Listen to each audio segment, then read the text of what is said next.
Il n'y a pas de classe. C'est le but de cette école. De faire ce que tu veux. Reprendre un peu l'école petit à petit. Il n'y a pas de journée type en soi, chaque journée est différente. On joue aussi sur des jeux en ligne. Là, on organise un peu une petite compétition. En janvier, je me suis rendue à l'école démocratique du bassin stéphanois. Je ne connaissais pas du tout ce système scolaire alternatif et je me demandais surtout, c'est quoi une école s'il n'y a pas de cours? Leur pédagogie est notamment inspirée de la Sudbury Valley School, une école qui a déjà une 50aine d'années aux États-Unis. Les écoles démocratiques se développent de plus en plus en France, mais certaines sont contraintes de fermer. C'est le cas de celle du bassin stéphanois qui vient de rendre les clés de ses locaux début juillet. Mais dans ce premier reportage, je ne parlerai pas vraiment de la fermeture, mais plutôt du fonctionnement de l'école comme je l'ai découvert en janvier. C'est pour ça que je parlerai surtout au présent. Tous les membres de l'école s'étaient mis d'accord pour m'accueillir. Ça m'a permis pendant 2 jours de filmer leur quotidien pour vous l'expliquer.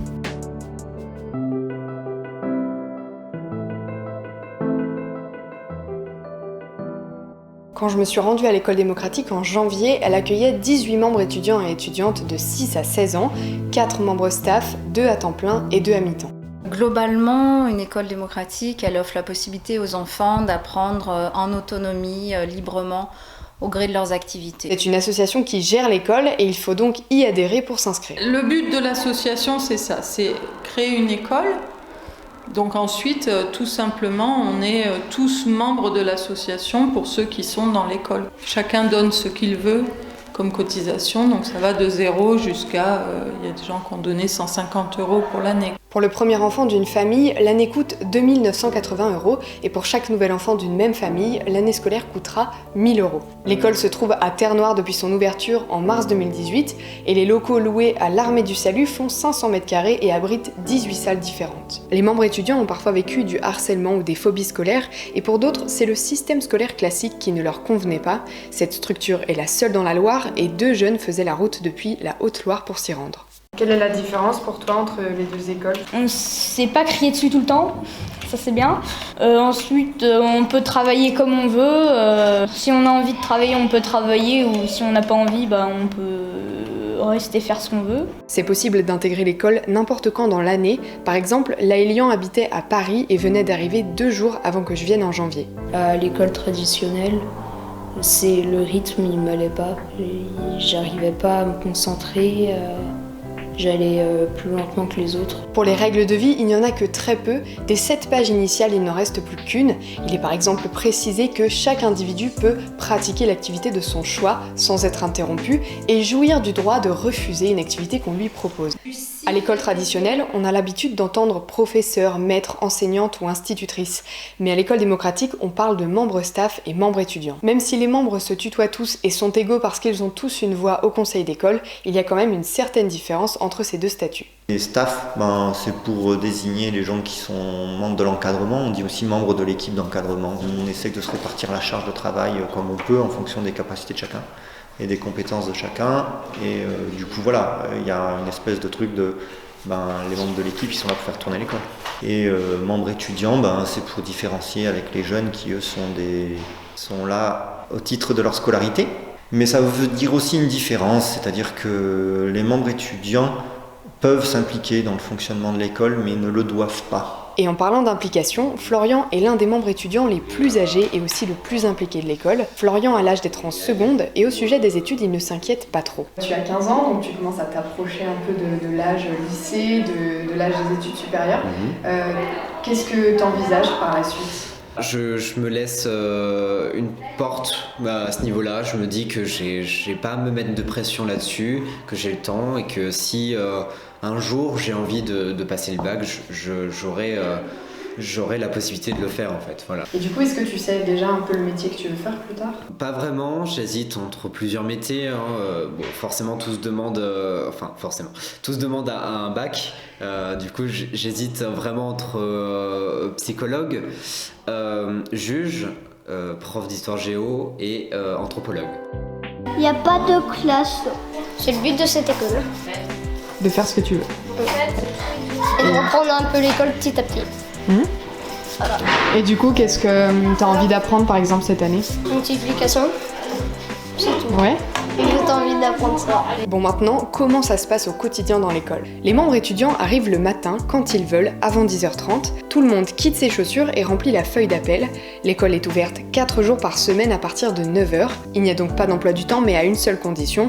Les membres doivent s'organiser pour faire un minimum de 20 heures par semaine dans les locaux.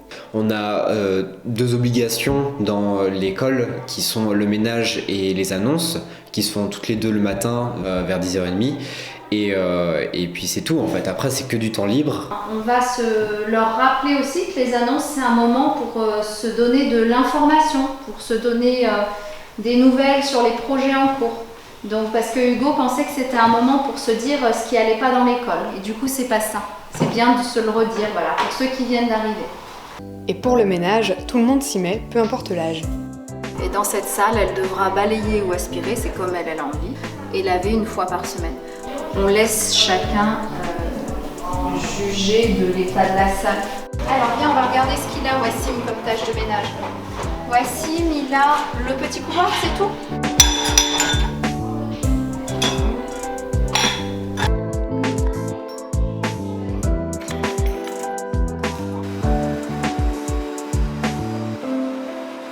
Si t'as envie, je t'aide. Hein? Il dit, si t'as envie, je t'aide. Non, j'ai pas besoin d'aide, mais simplement ça prend plus de temps. Chaque membre organise sa journée comme il l'entend et peut par exemple manger à l'heure et à l'endroit qu'il veut. Mais s'il n'y a pas d'emploi du temps, que font les jeunes de leur journée? On fait des cabanes, on fait tout. On joue, on fait de la trottinette, on fait notre ménage, on mange.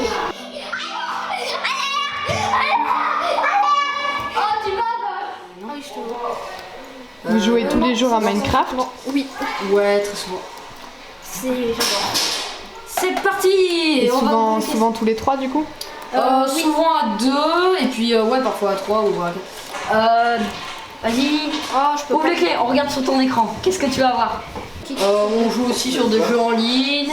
Là on organise un peu une petite compétition sur les jeux vidéo qu'on va faire. Moi j'aime bien dessiner, mais j'adore vraiment. Je dessine assez souvent. Sinon quand on n'est pas sur les ordinateurs on mange. Ouais bah après on fait d'autres choses mais là comme ça je sais pas. Il n'y a pas de journée type en soi, chaque journée est différente. C'est ça que j'aime bien parce que vu que je suis quelqu'un qui n'aime pas trop la routine. Je regarde sur internet des gens qui jouent des morceaux et j'essaye de reproduire la mélodie, les doigtés.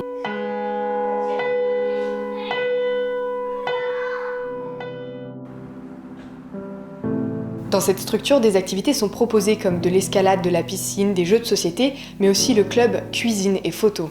Si quelqu'un du club cuisine a envie de venir avec moi, ce serait sympa. Et puis si on pouvait définir ensemble aussi ce qu'on prend comme base, ce serait chouette aussi, que je ne sois pas toute seule à décider. J'ai fini. On va certainement boucler le journal ce matin pour ceux que ça intéresse. Isabelle nous parle par exemple du club Journal qui s'est créé en janvier. Il est à l'initiative de 2 jeunes qui avaient pris l'habitude de discuter sur le quotidien de l'école chaque matin. Et à un moment, il nous a dit tiens, on n'a qu'à faire un journal, on ferait les reporters, tout ça. On s'est dit mais attends, c'est une bonne idée en fait, parce qu'il y a quelque chose qui apparaît fréquemment, c'est que les familles, quand on les voit en entretien, ils se questionnent sur la vie de l'école parce que leurs enfants racontent pas tellement. À côté des activités ludiques proposées, les membres staff accompagnaient les membres étudiants dans leur démarche, que ce soit des recherches de stage, des visites d'école ou encore de la prise de contact avec des professionnels.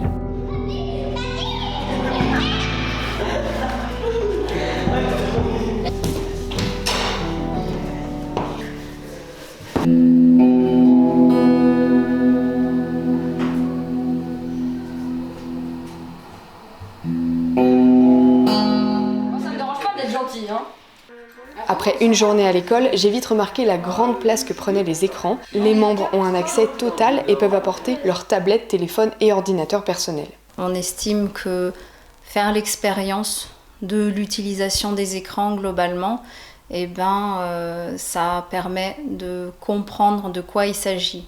Si on fonctionne par des restrictions, de la privation, eh bien, cette expérience, elle se fera à un autre moment, je crois, nécessairement. De ce que j'en vois, moi qui suis là tous les jours, il y a pour certains une utilisation assez, qu'on pourrait décrire intensive, mais en fait, je les vois aussi en interaction. Je les vois continuer à s'alimenter, discuter, enfin voilà. Ce qui fait peur souvent, c'est quand même l'addiction, ce truc-là d'être coupé de tout et d'avoir ce besoin tout le temps de se tourner vers les écrans en permanence. C'est pas ce qu'on vit dans le collectif. En lien avec une entreprise de Saint-Étienne, l'école démocratique a fait installer un filtre sur le réseau. Il permet d'éviter les contenus violents ou à caractère sexuel sur Internet.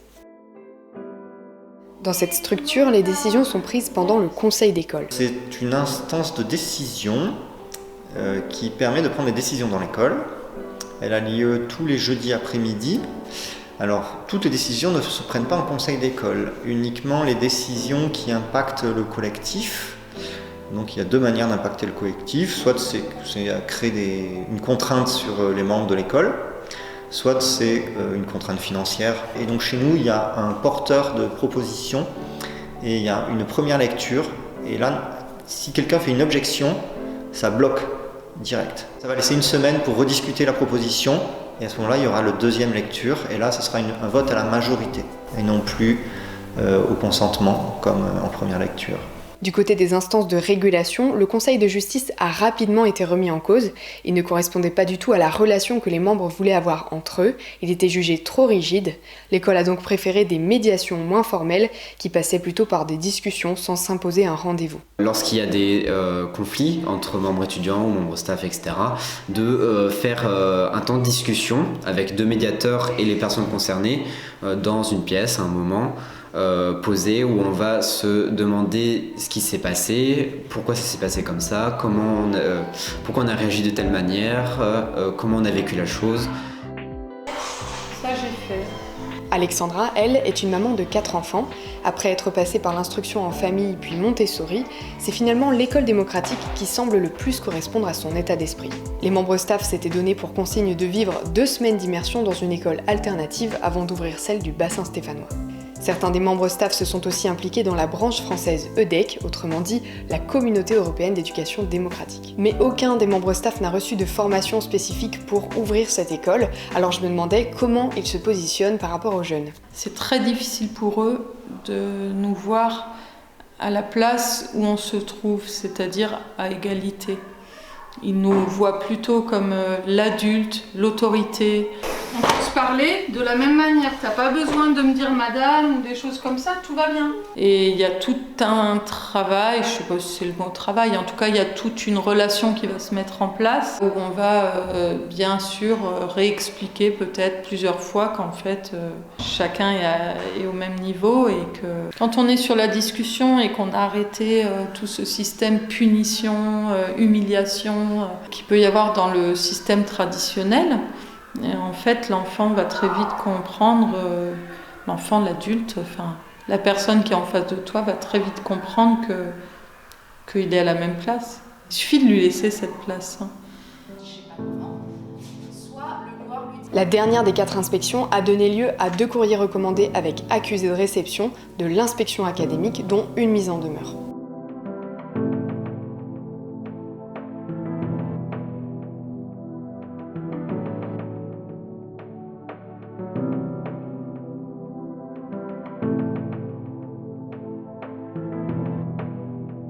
Les membres staff ont donc pris la décision de fermer définitivement l'école.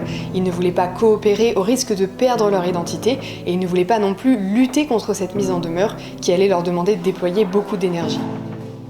De mars 2018 à mars 2020, c'est plus d'une trentaine d'étudiants qui se sont inscrits à l'école démocratique du bassin stéphanois.